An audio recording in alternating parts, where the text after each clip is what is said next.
back. Many of us have money on our mind, and keeping our finances in check is a major concern now more than ever, with uncertainty continuing surrounding the pandemic right now. Luckily, we have President of Empyrion Wealth Management, Kimberly Foss, here to share some financial advice to help us make the best of 2020. Welcome back to the show, Kimberly. Thank you, Aubrey. Thank you. There is a new stimulus bill I'm hearing about. It's going through Congress. It is. Right now, it's already passed through the House. It's going to the Senate. We just don't know if it's going to pass through. But it's bigger than the CARES Act, Aubrey. It's called the HEROES Act. And essentially what it's going to do is give, everybody who qualifies $75,000 or less for one person, or $150,000 for a couple, another $1,200 each. But the cool thing about this one is, for the students, it will give $1,200 per dependent, even if they are a student. So last time the students kind of got X'd out of that. So you get up to 3 different dependents. So that would be more money for each family, which is a good thing, Right, and I guess we still have to see, obviously, if it gets passed all the way through, but there were people that were left out, so it sounds like this one would be a little more inclusive. Let's talk about the Payment Protection Program, PPP. Any changes there?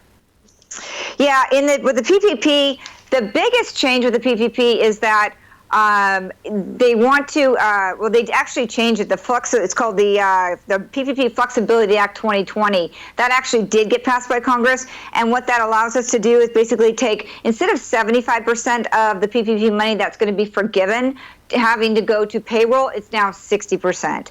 So that's great, because it gives you a little bit more money to be forgiven for, like, rent and utilities and those kind of things. So that's a good thing that has been extended. They're also looking to extend, the 8-week period in which we have to basically use the PPP in order for it to get forgiven. That's been extended, or proposed to be extended, to 24 weeks, which also help the small businesses as well. So those are the 2 biggest things on the PPP. What about for those small businesses that maybe they're trying to still wait for money? Is there still money available? Can small businesses still apply? There is still money. There's a lot of money, actually. There's about $138 billion in the PPP left. So if you haven't applied, I was just telling my daughter-in-law, or my stepdaughter the other day, she has a small business, to go ahead and apply, because there's no downside to it right now. But there's still money available, so apply if you haven't applied. When we talk about that application process, has that changed at all? I mean, is it fairly easy to submit your business information?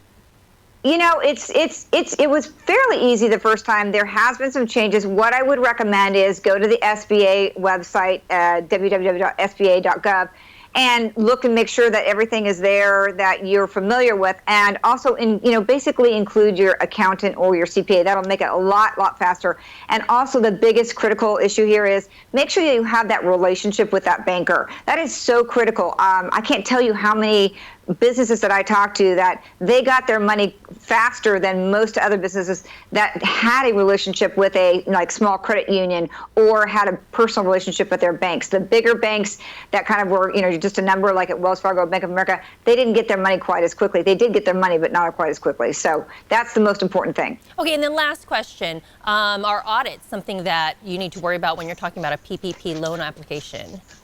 If you have a bigger loan, so maybe like a $500,000 to $1 million loan, yes, these are going to be audited, they're going to be basically kind of up there for audit, because obviously, a lot of people got money that they shouldn't have got money, right? Ritz-Carlton got money, they gave it back. So they want to make sure that this money is available to small businesses, which is what this was all about in the first place. So if you do get audited, or if you get pinpoint fraud, just make sure that you're following all the guidelines. And it is very fluid. It's a moving target. So make sure that you're staying up on it. That's why we're covering this every week, to try and bring you the latest, greatest, and all the latest information that's available for the PPP. All right, Kimberly Foss with Empyrion Wealth Management. Great insight as usual. Thank you so much. Thanks.